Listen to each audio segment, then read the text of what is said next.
Tonight on TV, keeping the outrageous 60s alive with a heartbeat. And redefining the chat show, Dame Edna assaults her guests. And sitting in the hot seat to face the press. Good evening. Also tonight, one of Australia's most respected television journalists, Sue Smith, joins us to review Neighbours and the effect multiculturalism is having on our most popular soapy export. But first, Telecom's massive advertising campaign. Our television screens are saturated with the Telecom message. The business world is definitely going to be about larger organisations providing a range of services jointly with other large organisations. There are about 13,500 people in Microsoft, a worldwide network. Well, the ABC's Late Show produced their own version. In my field, it's all about good service. How can I pull the if I'm dealing with an organisation that doesn't offer full, reliable service? When I call someone up and say, hello, is Mrs. Wall there, Mr. Wall, any of the walls? No, then what's holding your roof up? I like to feel confident that call is going through. Telecom facilities over the next 3 to 5 years are going to be far more exciting than what we have here now. I can ring a client in Uruguay and say, hi, is your refrigerator running? Yes. Well, you better go and catch it then. That's what it's all about. What other phone company allows you to do that? It's fundamental to the way we work. I should have the communications capability to ring someone up and pretend to be a radio DJ and tell them they've won a brand new car. Telecom allows me to do that.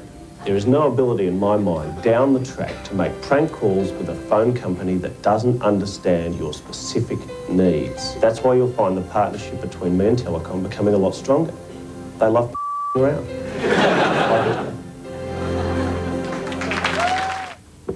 Let's talk about TV in the early morning. At some point after a big Thai dinner, 28 beers and a couple of sambucas, and perhaps a visit to a discotheque, we've all found ourselves watching TV at 4 o'clock in the morning. Now, very few people are on full alert at 4 a.m, so programmers don't usually schedule anything too taxing. But rarely do we find a show that's worth setting the alarm for, if not staying up all night for. Yes, Danger Man starring Patrick McGoogan, a fine example of TV noir.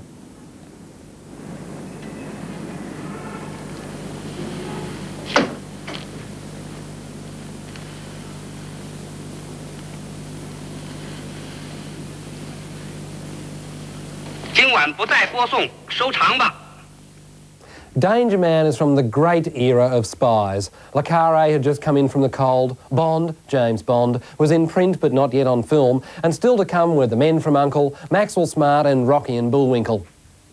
No. And now in the post-Cold War Thor, what a piece of history Danger Man is.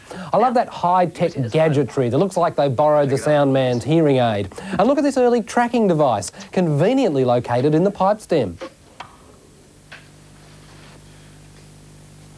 And that transmits a signal for 12 hours.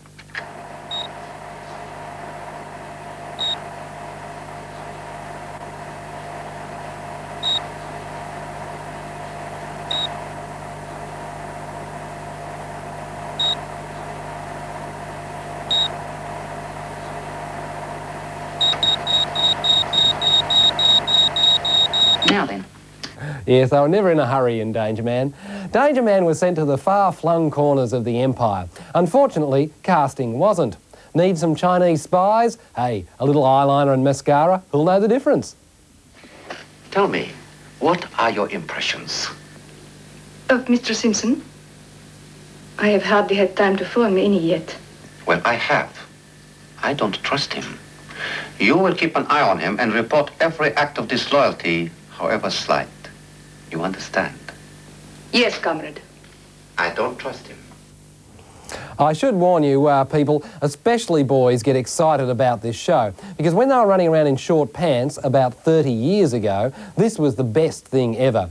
Be careful of seeing it again. Cherish your memories. Remember, you can never go back to the past.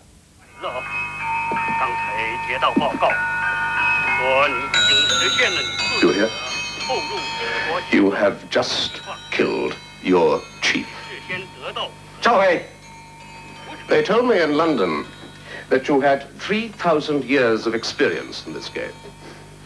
As humble beginner, would be grateful for enlightenment.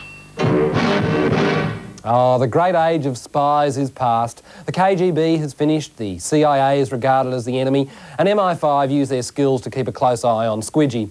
Maybe they're still out there somewhere crossing and double-crossing, but in television terms, they're in the graveyard.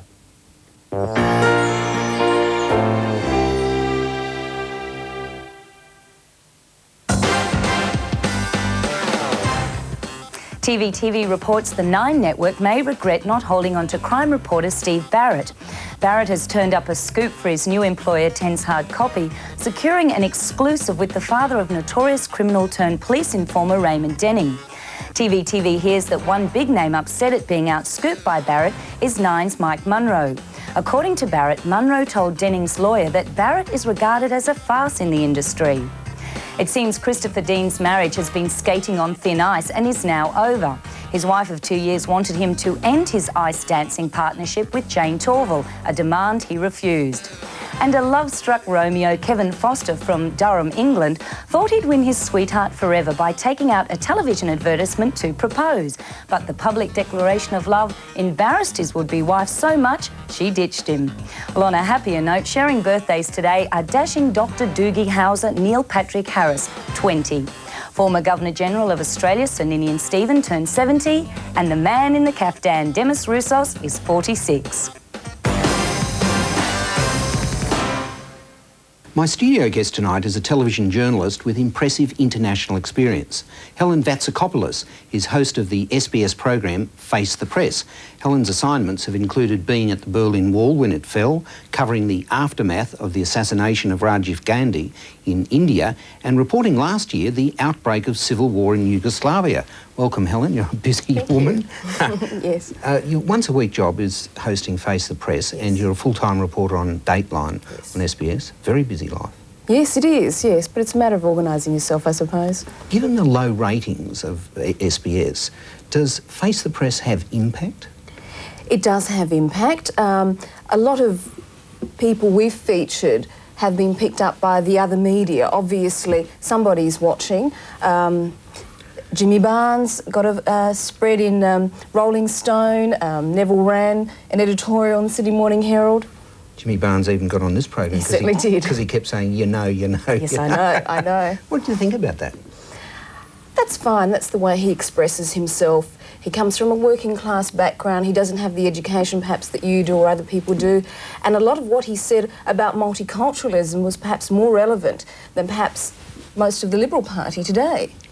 I really loved your Face the Press with three ex-Prime Ministers, Hawke, Gough Whitlam and Malcolm Fraser. Tell me about that experience of talking to three Prime Ministers at once. It was wonderful. I mean, you would have thought that there would be a bit of tension on the day, and we thought it might be between Mr Fraser and Mr Whitlam, given the dismissal. But ironically, it wasn't. I mean, they got on like a house on fire. But there's three men who have said such nasty things about each other for so many years. Yes, well, they're now elder statesmen. And two of them, of course, had more time to get used to being in that role. The third one, who I think perhaps would rather have been Prime Minister than elder statesman, ex-Prime Minister, was a bit more jumpy than the others and didn't fit in perhaps that well into that mould. I like the Face the Press that you did on ethnic characters on Australian television. Tell me about that. That was... It was two young Greek Australians talking about, I suppose, the lack of representation. And on your program, you've just had Chinese characters on Ramsay Street. It was interesting in that we don't. Commercial television, let's say, doesn't reflect multicultural Australia. In your street, there are probably Chinese Australians, Greek Australians. But a lot of mainstream television doesn't reflect that. And these young people were talking about how they've managed to do it, but they're doing it only because it rates. And as the Chinese family in Ramsay Street may rate and may not. Does it? You were born in Greece, yes. But most Australian television seems to reflect characters like me, Anglo-Saxon, white, Caucasian with 2.4 children and a Holden, that sort of thing. Yes. Does that upset you? I think it'll take a while, as I say before. I think the commercial stations catch up with what is the reality of Australia. I think SBS does it, ABC does it. If we look at GP and we look at presenters like Annette Chanois and it's happening. It didn't happen until about 5 years ago, I think. If you could have your pick of the 3 most important people that you'd like to interview on Face the Press, who would they be? Well, because I'm a journalist, I'd have to pick news and current affairs type people. I'd like to interview Bill Clinton. Right. Because he is leading the most powerful nation in the world, what has been the world's policeman, but isn't wanting to fit into that role right now. Second, Pol Pot. And third? Slobodan Milosevic, I think. Because he gives very few interviews. He has a bunker somewhere in Belgrade, and he's perhaps orchestrating a lot of the events in Bosnia very cleverly. He'll probably go down in history as one of the key players this century, but as yet we don't know what role he's playing. Helen, thanks for talking to me. Welcome.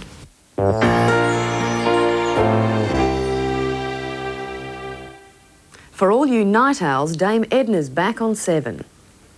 These specials were made by the BBC. The housewife superstar from Moonee Ponds is a big hit with the Brits, but then they love Neighbours and Sylvania Waters. People keep saying they were tickled to bits to see me back on TV.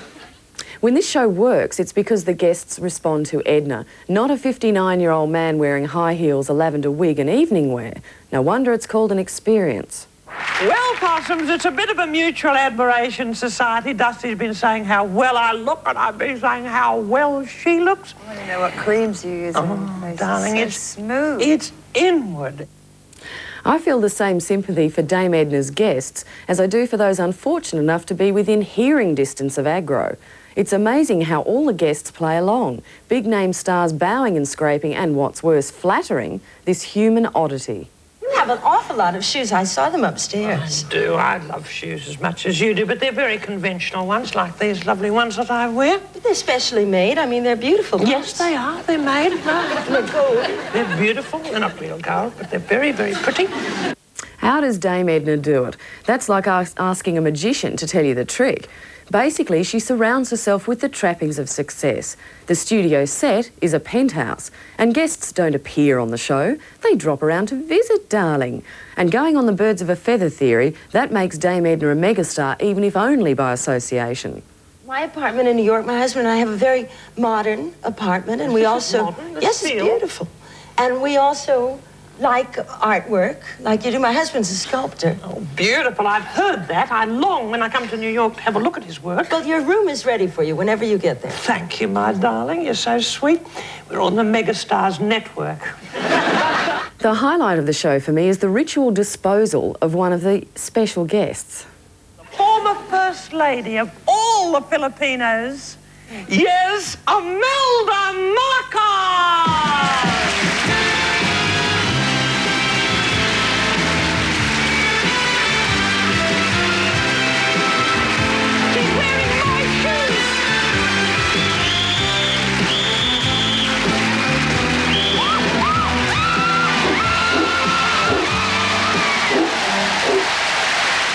Thank goodness for celebrity lookalikes.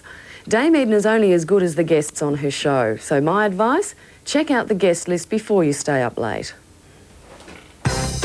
Still to come on TV, Logie winner and respected current affairs journalist Sue Smith looks at the new Asian neighbours in Ramsay Street. The dying art of questioning. Well, most journalists only get the chance to ask, how do you feel? So it's great to know there is a show around where old-fashioned questioning techniques are alive and well. The live telecasts from the National Press Club feature heads of state, writers, senior business people and the press. It can make for great watching, especially the questions. Short, sharp and to the point, you say? Well, listen to this, and please do not adjust your television sets.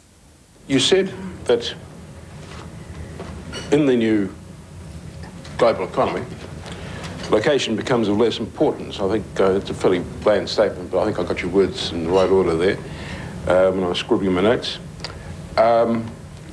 You also spoke of the inversion of the media, that television goes underground and telephony goes through the satellite.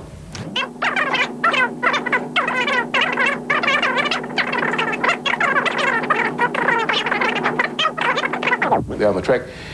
Are we, in fact, given what you said, location is no longer of any particular importance, are we, in fact, making a mistake in emphasising the fact of our location in Australia in reorganising our whole international relations? Television goes underground while telephony goes overground. Have we, even if we're going to digitise it, stuffed up in terms of the whole pay television debate? Now, the Guinness Book of Records doesn't have an entry for the world's longest question. Pity, because I think we just found a winner. Guess who's coming to Ramsay Street tomorrow night? Yes, after 1,938 episodes, the writers have discovered Asians. And I wouldn't be surprised if the Asian community regrets this 10-week brush with Australia's most popular export. They're not exactly facing a warm welcome. That would explain why they've got that big house in Eden Hills. What would? Room for the family. The Chinese, they like to bring over cousins, uncles, aunts, everybody. You don't suppose they plan to bring them all here, do you? To Ramsay Street? The writers have piled cliché upon stereotype in their depiction of the interaction between the Ramsay Street residents and the Asian arrivals. I have never been an admirer of Neighbours, and the 3 episodes I've watched with the Lim family do nothing to change my opinion.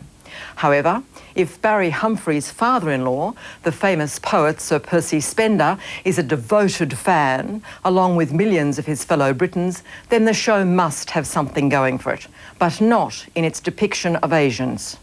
It was my greatest worry in coming to Australia. I've heard there's a high crime rate here and much hatred towards Asian people.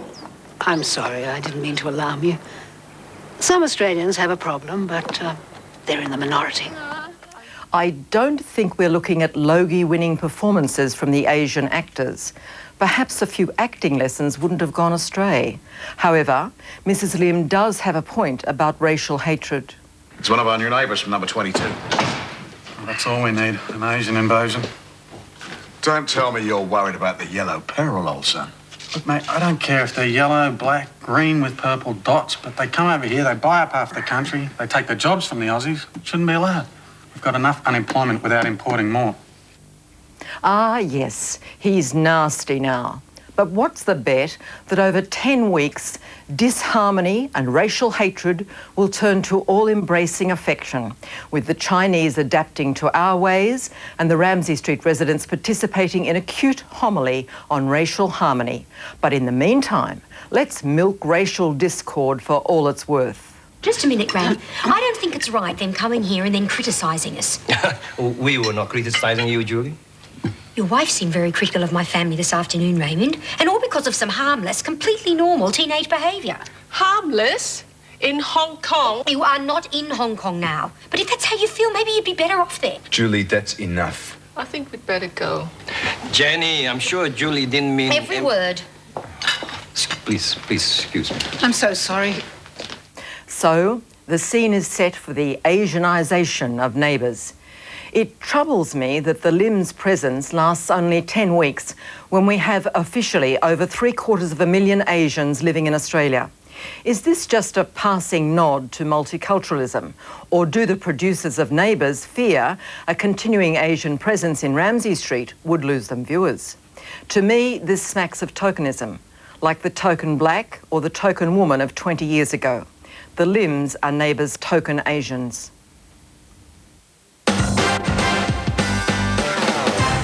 TV reports that Nine's Aussie sitcom All Together Now may or may not be finished. TV Week says the popular sitcom's been axed, but Nine contradicted this today. They won't, however, be making a decision on another series until later in the year. My Two Wives will replace All Together Now in August. The Drug Offensive begins its winter campaign tomorrow, and plenty of TV stars have pitched in to help. Video Smash Hits hosts Michael Horrocks and Kim Wilson are leading the charge. They'll be hosting a number of unlicensed, drug-free dance parties across the country. And in anniversaries today, Courtney Cox, who rose to fame as Alex Keaton's girlfriend in Family Ties, is 29 today. And where would TV trivia segments and music specials be without the Beatles? John met Paul today at a church fete in Liverpool in 1956. Everyone at TV appreciates hearing from viewers. Write, fax or use the 50-cent phone line from anywhere in Australia. Any thought you have at all is appreciated. Parts of this program are created from the ideas of our viewers. Thank you. Tonight's guest reviewer, he has been reviewing television for a long time. Jim Murphy started on the Melbourne television magazine Listener In back in 1957. He co-hosted a movie review show on television in 1971. He's worked on television magazines and he was a video critic on Graham Kennedy's Coast to Coast program a few years ago. Welcome, Jim. The ABC's new Sunday night series, Heartbeat. That's right, Simon, in what is probably my favourite time slot on television, which has traditionally become a slot where they show the good quality British product. And we've had things like The Duchess of Duke Street and All Creatures Great and Small and Horsemen Riding By, and most recently The House of Elliot, which I became very attached to because of its lovely production design of London in the 20s, but probably mostly because of the immoderately attractive Louise Lombard, who played the younger sister. Heartbeat is the new one in this time slot. It's set in Yorkshire in the 1960s, and its central characters are Nick and Kate Rowan. He's a young London policeman, she's his young bride, a doctor, and they move from London to Yorkshire, where she wants to start a practice as a doctor, and he gets a transfer to become Mr. Plod in the little village of Aidensfield, where he has to come to terms with a whole range of different sorts of crimes, as you will see. So funny. The mystery of the dead ram. The case of the murdered budgie, the lost sixpence. Gripping stuff, isn't it? Yeah, well, you forgot about the forged pig movement order and the village dog dustbin conspiracy. What? I'll tell you later. Nice humour. Yes, they're very attractive characters, as played by Nick Berry, who was in EastEnders, and Niamh Cusack. And the series is really as much about them as a young married couple and about lifestyle in Yorkshire of 30 years ago as it is about crime. In the first episode, there was I think there was something to do with a dog that ate a budgie. There was a fight between two young gangs of teenagers who really looked a bit more like the members of the Young Liberals. And also, Kate got into trouble when she applied for a job as a doctor and was knocked back because she was a woman. Well, of course, the moment that scene was played, you knew that sooner or later Kate was going to vindicate herself by coming to the rescue in a medical emergency, and that's exactly what did happen. In the next episode, next Sunday night, it's a little more serious, because Kate has to deal with a wife of a farmer who at 39 and with 6 kids, she feels has already reached the end of her childbearing days, and she prescribes the pill. Uh-oh.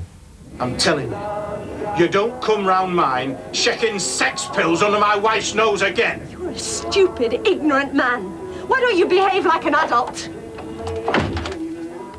Well, meanwhile, Nick's crimes that he has to deal with include a hit-and-run accident in which the victim is a sheep, and also a complaint about something nasty in, well, not the woodshed this time, but the local bus. Hold on. Let's stop Aidensfield. There's please.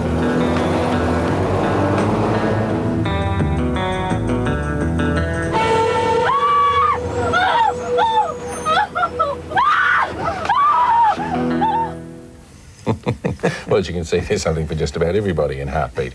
It's a low-key series and perhaps a little bit on the more on the soapy side than we're used to from Britain, but I thought it was very enjoyable, and I think it will get a nice audience at that time of night. ABC's still doing the right thing? They certainly are. Thanks, Jim. Tomorrow, how television is making our kids fat. Opposites Attract, a romance from May to December. And your turn. From the lounge chair, viewers review. Television intimidates many performers, but never Dame Edna Everage, arguably Australia's most famous international star. She uses the medium in a way no one else does and has been doing so for over 20 years. Watch as she outshouts and outshines Chubby Checker. Good night.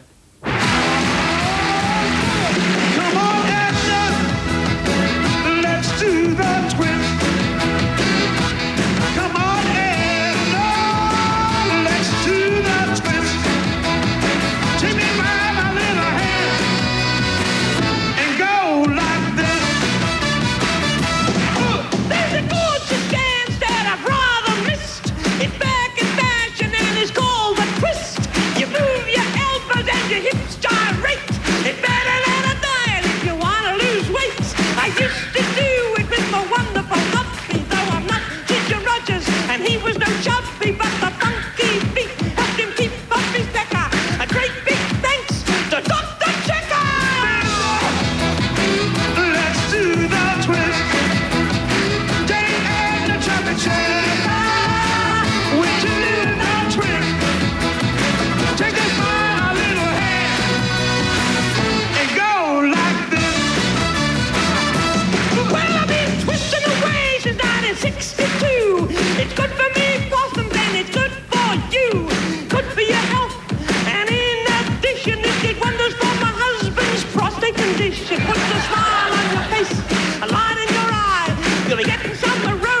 Tonight on the 7:30 report, violence in schools. Has the closure of inner suburban schools left some teenagers hanging around the streets and some fiercely defending their territory? That's tonight. Why don't you join me?